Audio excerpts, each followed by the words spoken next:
तदबीर से बिगड़ी हुई तकदीर बना ले, अपने पे भरोसा है तो ये दाव लगा ले। यानी तदबीर तकदीर बदल सकती है, तकदीर तदबीर नहीं बदल सकती।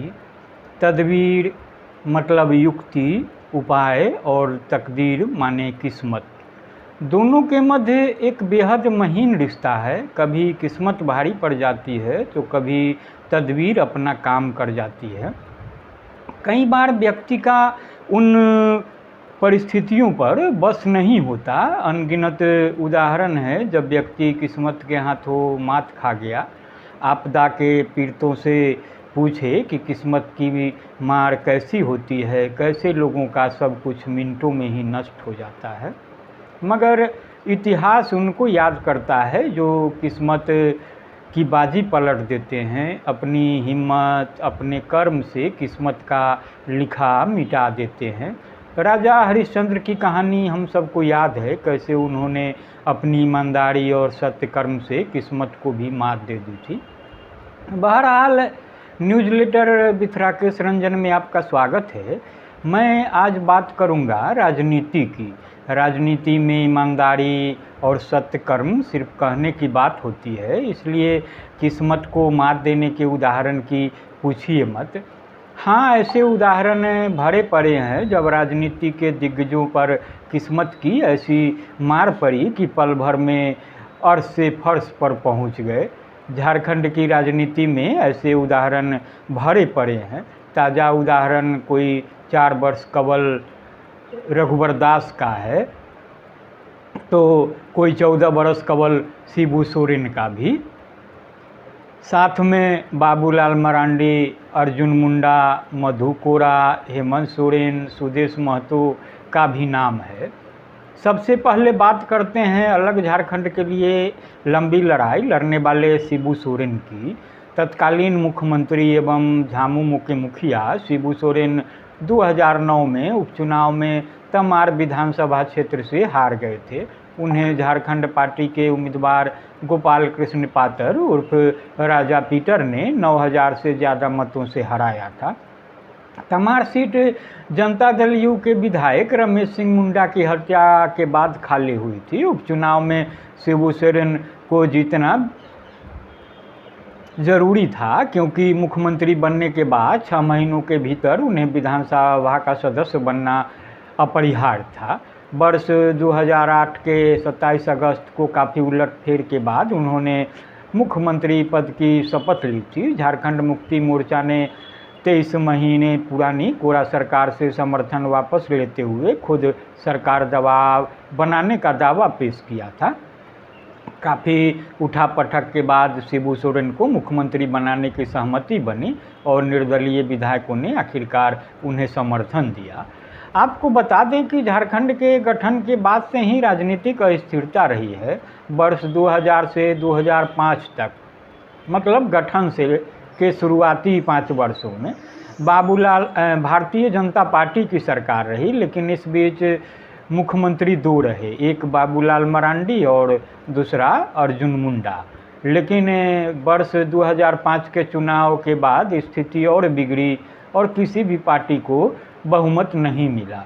पहले शिबू सोरेन मुख्यमंत्री बने, लेकिन 10 दिन बाद ही समर्थन के अभाव में उन्हें पद छोड़ना पड़ा।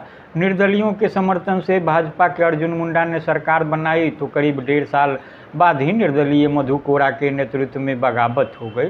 सरकार गिरी तो 2006 में मधु कोरा को मुख्यमंत्री बनाया गया, लेकिन केंद्र में राजनीतिक स्थिति गड़बड़ाई तो शिबू सोरेन ने कांग्रेस के नेतृत्व वाले प्रगतिशील संयुक्त प्रगतिशील गठबंधन यानी यूपीए को समर्थन दिया और फिर उन्हें झारखंड का मुख्यमंत्री बनाया गया।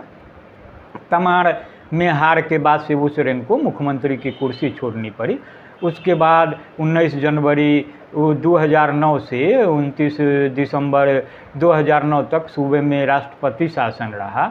एक बार शिबू सोरेन को फिर मौका मिला और 30 दिसंबर 2009 से 31 मई 2010 तक उन्होंने मुख्यमंत्री की कुर्सी संभाली। फिर बारी आई राष्ट्रपति शासन की।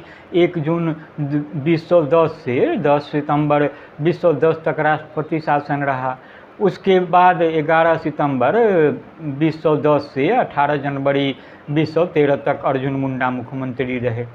18 जनवरी 2013 से 13 जुलाई 2013 तक राष्ट्रपति शासन के उपरांत 13 जुलाई 2013 से 23 दिसंबर 2014 तक हेमंत सोरेन के हाथ में सूबे की बागडोर रही। 28 दिसंबर 2014 से 28 दिसंबर 2019 तक रघुवर दास मुख्यमंत्री रहे और अब 19 दिसंबर 2019 से हेमंत सोरेन मुख्यमंत्री है। इन्हीं दोनों के खाते में पूर्णकालिक मुख्यमंत्री की उपलब्धि है। लेकिन 2019 के विधानसभा चुनाव परिणाम पर गौर करें। मुख्यमंत्री रघुवर दास को उनके मंत्रिमंडल सहयोगी सरजू राय ने चुनावी अखाड़े में धूल चटा दिया था। ऐसी उपलब्धि हासिल करने वाले राज्य के तीसरे नेता सरजू राय बन गए। इससे पहले वर्तमान में जेल में बंद गोपाल कृष्ण पातर प्रजापीटर ने 2009 में झारखंड के तत्कालीन मुख्यमंत्री शिबू सोरेन को तमार विधानसभा क्षेत्र से उपचुनाव में पराजित किया था। इस कारण सोरेन को मुख्यमंत्री की कुर्सी छोड़नी पड़ी थी। इसी कड़ी में आप 2014 के विधानसभा चुनाव पर भी नज़र दौड़ा लें। भाजपा से विधायक बनकर 3 बार झारखंड के मुख्यमंत्री का ताज पहन चुके आदिवासियों के बड़े नेता अर्जुन मुंडा को 2014 के विधानसभा चुनाव में हार का सामना करना पड़ा था। वे अपनी पारंपरिक सीट खरसामा से हारे थे और उन्हें तब झारखंड मुक्ति मोर्चा के प्रत्याशी दशरथ गगराई ने 12,000 वोट से हराया था। खरसामा वही सीट है जहां से संयुक्त बिहार के वक्त अर्जुन मुंडा सबसे पहले 1995 में झारखंड मुक्ति मोर्चा के टिकट पर चुनाव जीते थे। इसके बाद वे भाजपा में शामिल हो गए। इसके बाद वर्ष 2000 में विधानसभा चुनाव जीते। वर्ष 2005 व 2010 के विधानसभा चुनाव में भी अर्जुन मुंडा खरसामा सीट से जीते। 2014 के विधानसभा चुनाव में अर्जुन मुंडा का हारना चौंकाने वाला था, क्योंकि तब भाजपा के विधायक नरेंद्र मोदी की लहर में गोते लगा रहे थे। इसके अलावा नाम है बाबूलाल मरांडी का।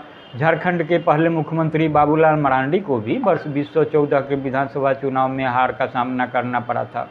कभी भाजपा में रहे और आज की तारीख में भी भाजपा के प्रदेश अध्यक्ष बाबूलाल मरांडी अलग होकर नई पार्टी झारखंड विकास मोर्चा का गठन किया था और वर्ष 2014 के विधानसभा चुनाव में 2 सीट गिरिडीह और धनबाद से अपने प्रत्याशी उतारे थे। बाबूलाल मरांडी को दोनों सीट गंवानी पड़ी थी। गिरिडीह सीट से भाजपा के निर्भय कुमार शाहबादी और धनबाद से CPI माले के राजकुमार जीते थे। शिबू सोरेन को भी हम कैसे याद नहीं करें। मुख्यमंत्री के पद पर रहते हुए हेमंत सोरेन ने 2014 का विधानसभा चुनाव 2 सीटों पर लड़ा। एक सीट बरहेट व दूसरी सीट दुमका थी। बरहेट से जीतकर उन्होंने अपनी इज्जत बचाई, लेकिन उन्हें दुमका सीट गंवानी पड़ी। इस सीट पर भाजपा के लुइस मरांडी ने जीत हासिल की। दुमका वह सीट है जो झारखंड मुक्ति मोर्चा के सुप्रीमो शिबू सोरेन की पारंपरिक सीट है। मधु कोरा पूर्व मुख्यमंत्री रहे। मधु कोरा को भी 2014 के विस चुनाव में हार का सामना करना पड़ा था। वे अपनी पारंपरिक सीट मझगांव से अपनी पार्टी जय भारत समानता पार्टी के टिकट पर खड़े हुए थे। उन्हें झारखंड मुक्ति मोर्चा के निरल पूर्ति के हाथों पराजय मिली थी। सुदेश महतो को भी याद करें। पूर्व उप मुख्यमंत्री रह चुके सुदेश महतो को भी वर्ष 2014 के चुनाव में हार का सामना करना पड़ा था। उन्हें झारखंड मुक्ति मोर्चा के उम्मीदवार अमित महतो के हाथों हार का स्वाद चखना पड़ा था। तो जाहिर है झारखंड का चुनाव अक्सर ऐसे नतीजे पेश कर देता है जिससे बड़े बड़े चुनावी पंडित भी चकरा जाते हैं। 2014 के विधानसभा चुनाव में अर्जुन मुंडा की हार तब हुई थी जब भाजपा मोदी लहर पर सवार थी।